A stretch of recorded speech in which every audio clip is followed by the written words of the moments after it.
Assalamualaikum warahmatullahi wabarakatuh. Jumpa lagi kita dalam siri terbaru Kisah Seram Netizen, di mana aku menceritakan kisah-kisah seram yang telah dikongsikan oleh para netizen. Mereka telah berkongsi kisah seram mereka pertama melalui Facebook, di mana mereka menghantarkan kisah seram mereka kepada Facebook aku melalui mesej, dan ada juga yang tinggalkan kisah seram mereka di ruangan komen. Dan yang kedua, mereka ada menghantar email kepada aku kisah seram mereka. Dan kalau korang nak juga cerita seram korang diceritakan oleh aku semula, korang boleh hantar kisah-kisah seram korang yang sama ada korang alami sendiri ataupun yang pernah korang dengar, sama ada daripada adik-beradik ke, kawan-kawan ke, saudara mara ke, tak kisah, selagi mana kisah tu adalah kisah yang benar-benar terjadi kepada korang ataupun kenalan terdekat. So korang boleh hantar kisah seram korang, sama ada melalui Facebook. Aku ada letakkan link Facebook aku di bawah, so korang boleh klik link tu dan kemudian boleh hantar mesej kepada aku lah.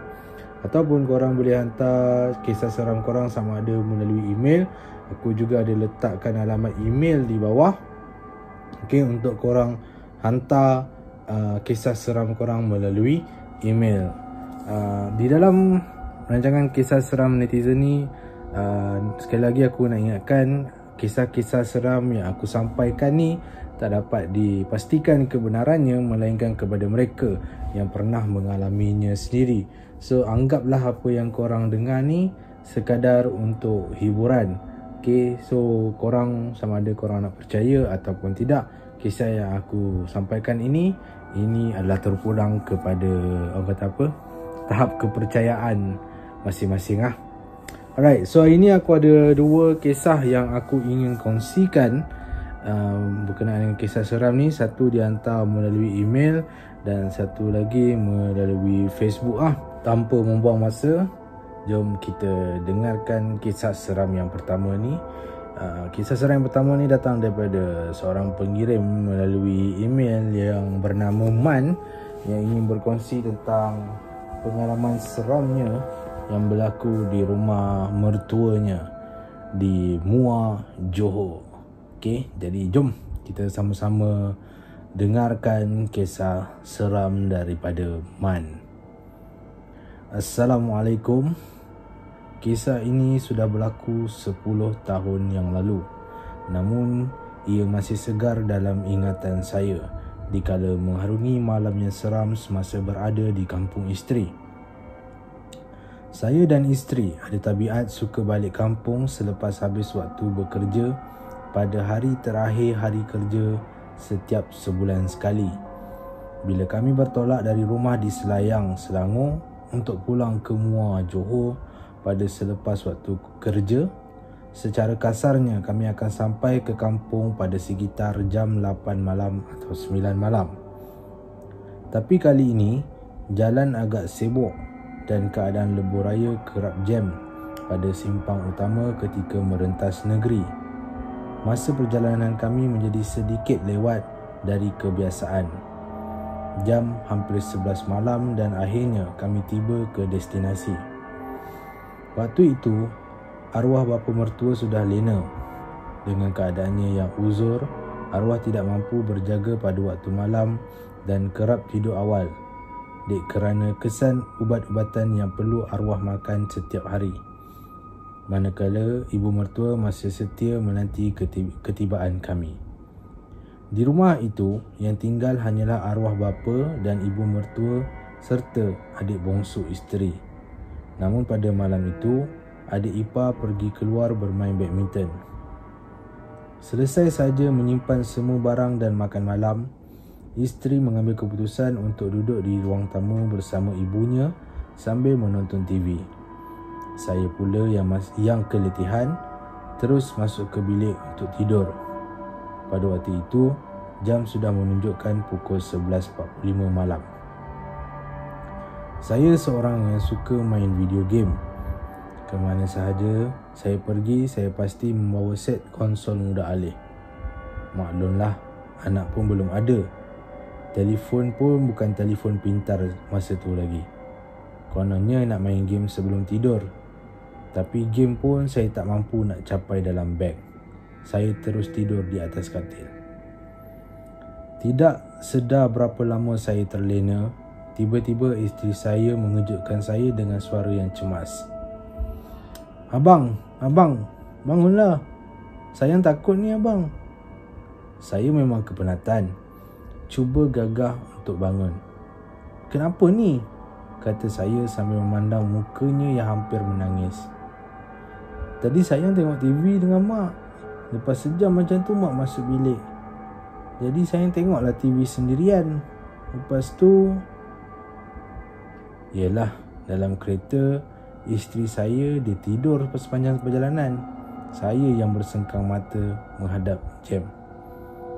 Kemudian isteri saya menyambung lagi. Lepas tu sayang dengar suara mengilai lah abang. 2 kali suara mengilai tu kedengaran. Matanya mula mengalirkan air mata. Isteri saya ni memang penakut orangnya. Nampak ekor ulat pun dia lari. Dalam keadaan nak segarkan diri, tiba-tiba suara mengilai yang isteri saya maksudkan itu kedengaran semula.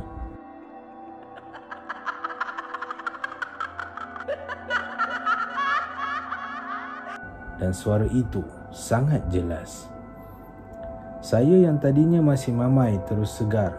Saya pun bingkas bangun dan keluar dari bilik untuk pastikan suara itu datang dari arah mana. Abang nak ke mana tu? Tak payahlah bang, saya takut, kata isteri saya bila melihat saya bangun untuk keluar dari bilik. Sabar jap sayang, tunggu dalam bilik. Abang nak tengok jap suara tu dari mana. Saya pun ke ruang tamu dan saya lihat TV yang isteri sedang tonton masih lagi menyala. Cawan dan pinggan kudapan pun dia tak sempat hantar ke dapur. Mungkin bila dengar suara mengilai tu, dia terus rasa takut dan berlari masuk ke bilik untuk kejutkan saya. Saya tutup TV dan capai kunci kereta untuk ke bahagian depan rumah. Belum sempat saya nak buka suis lampu luar rumah, tiba-tiba saya terdengar dinding papan rumah mertua dicakar dari tepi dan ditarik ke kiri serta ke kanan.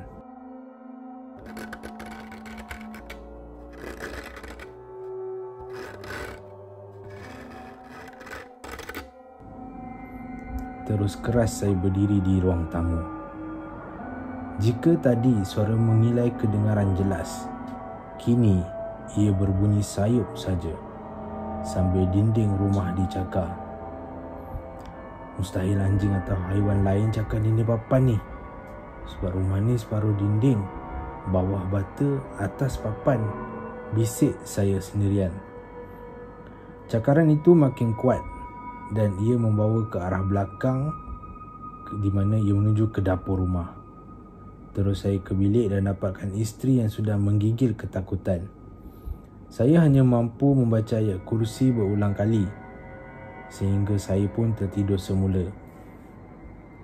Pada keesokan harinya, selepas insiden itu, saya dengan isteri bertanya kepada ibu, apakah dia terdengar sesuatu malam tadi? Malangnya, isteri saya berkata dia tidur dan tidak sedar apa-apa pun. 2 hari berlalu, kemudian barulah kami dapat berita tentang kematian seorang bidan kampung di kampung seberang. Adik ipar cerita ada kawannya kena ganggu pada malam kematian bidan kampung itu. Saya dan isteri tidak menceritakan semula apa yang kami lalui malam itu pada adiknya. Saya tidak pasti apa kaitan gangguan malam itu dengan kematian bidan kampung seberang. Tapi malam tu adalah malam yang menyeramkan buat isteri saya sejak dia tinggal di kampungnya sendiri. Saya pula, ini adalah kisah seram pertama saya sejak saya berkahwin dan ia bukanlah yang terakhir. Ya, so itulah dia kisah seram yang dikongsikan oleh Man berkenaan dengan pengalaman seram yang dilalui oleh dia dan juga isterinya semasa berada di Muar, Johor. Mana isterinya terdengar suara mengilai dan kemudian Man sendiri yang dengar suara mengilai itu. Bila dia cuba nak cek daripada mana datang suara mengilai tu, rumah mertuanya pula dicakar dindingnya. Tapi tidak tahu apakah makhluk yang mencakar dinding daripada depan rumah sampailah belakang rumah. Adakah gangguan tu ada kena-mengena dengan kematian bidan kampung yang berdekatan dengan kampung di mana mertua Man ni menetap? Itu tidak pasti lah. Tapi kisah ni memang kalau jadi kat kita pun kita rasa seram lah. Sebab dia bagi intro dulu dengan mengilai, kemudian dinding rumah pula kena cakar. So kalau kita sendiri pun, apa kita akan buat pada ketika itu? Terima kasih kepada Man sebab sudi kongsikan kisah seram ini. Jadi kita teruskan dengan kisah seram yang kedua yang dikongsikan melalui komen di Facebook aku. Dan nama yang kongsikan kisah ni, aku tukar namanya supaya dia tidak dikenali, dia tidak mahu dikenali. Aku namakan sebagai Ina sahaja. Ini berkenaan dengan pengalaman seramnya semasa dia memasuki sebuah rumah sewa yang telah menyebabkan dia duduk sekejap je, lepas tu dia kena pindah. So jom kita sama-sama dengarkan kisah daripada Ina ni. Assalamualaikum, nama saya Ina dan saya nak kongsikan satu kisah yang menyebabkan saya terpaksa berpindah rumah. Pada mulanya, saya dan keluarga telah menyewa sebuah rumah 2 tingkat yang memang cantik. Di dalamnya dijaga dengan bersih dan susah nak jumpa sebarang kotoran. Bila bersembang dengan tuan rumah, dia kata dia memang jaga rumah ini dengan baik. Sebelum ini dia tak pernah ambil penyewa. Jadi sebulan sekali dia akan datang ke rumah ini untuk mengemas rumah. Tapi sekarang dia kata dia terpaksa sewakan sebab dia nak buat duit lebih, memandangkan keadaan kewangan dia tidak berapa stabil. Mujurlah harga sewa yang diletak masih mampu mak dan ayah saya bayar. Kalau tak, mungkin kami kena sewa rumah teres sahaja. Rumah ni ada 3 bilik di tingkat atas dan 1 bilik di tingkat bawah. Cukuplah untuk keluarga besar kami seramai 6 orang. Pada awal mendiami rumah itu, tak ada apa-apa perkara pelik pun yang berlaku. Semuanya berjalan dengan lancar dan baik. Tapi selepas sebulan tinggal di situ, mula terjadi perkara-perkara misteri. Antara yang paling kerap berlaku ialah barang-barang ahli keluarga saya, termasuk barang saya, kerap kali beralih ke tempat lain. Sebagai contoh, saya letak cermin mata di atas meja sebelum tidur. Tapi bila saya bangun tidur, saya jumpa cermin mata saya di tingkat bawah. Bila saya tanya ahli keluarga saya sama ada mereka ada ubah cermin mata saya ke bawah, mereka semua cakap tak ada.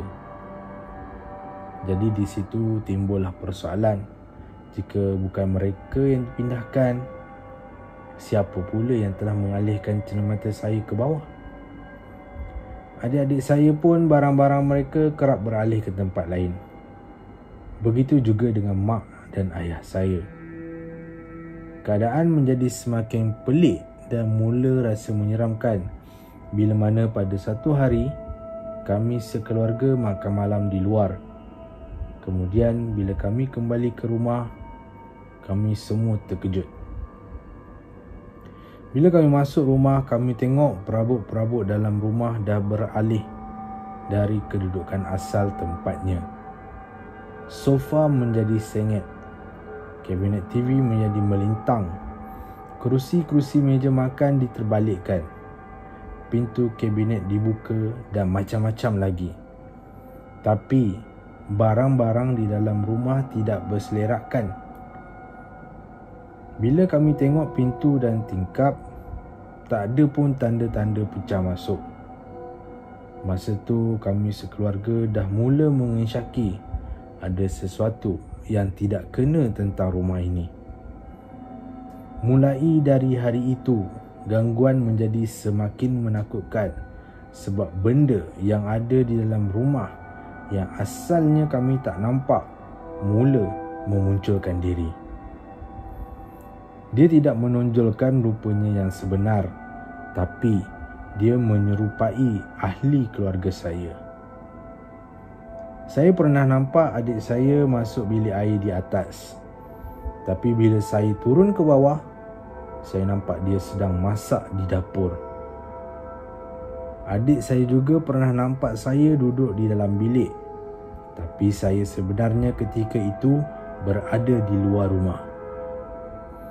Malam-malam bila kami tidur, kami kerap mendengar bunyi perabot dialihkan di sebelah bawah.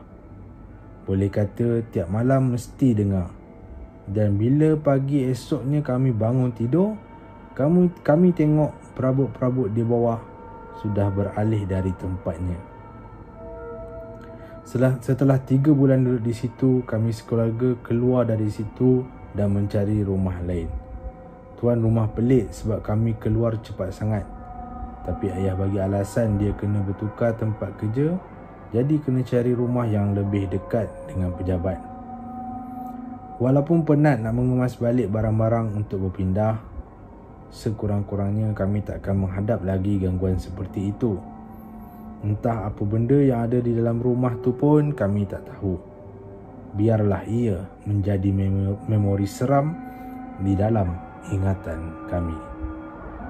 So, terima kasih kepada Ina kerana sudi kongsikan kisah seram ini. So, Ina telah diganggu. Pada awalnya, benda yang dia tak nampak tu telah alih-alihkan barang, telah alihkan perabot. Tapi lama-kelamaan benda tu dia berani pula munculkan diri dengan menyerupai sebagai ahli keluarga Ina. Ini scary ni. Kalau dah mula main munculkan diri ni, kira benda tu macam dah menjadi semakin berani. Okay. So, terima kasih kepada Ina sekali lagi di atas perkongsian ceritanya. Harap-harap kepada korang semua yang mendengar terasa getaran seram 2 cerita ini. Okay. Jadi, sebelum aku tutup kisah seram pada hari ini, kepada sesiapa yang berminat nak kongsikan kisah seram, korang boleh hantar cerita seram korang sama ada melalui Facebook. Okay, aku ada tinggalkan link di ruangan komen di bawah. Ataupun korang boleh hantar cerita seram korang melalui email. Aku ada juga letak alamat email di bawah. Okay, boleh hantar cerita seram korang melalui email. Dan kalau korang suka dengan kisah seram netizen aku ni, jangan lupa untuk klik thumbs up dan jangan lupa untuk klik butang subscribe di bawah. Setakat itu saja dulu untuk hari ini. Kita jumpa lagi minggu depan dalam Kisah Seram Netizen.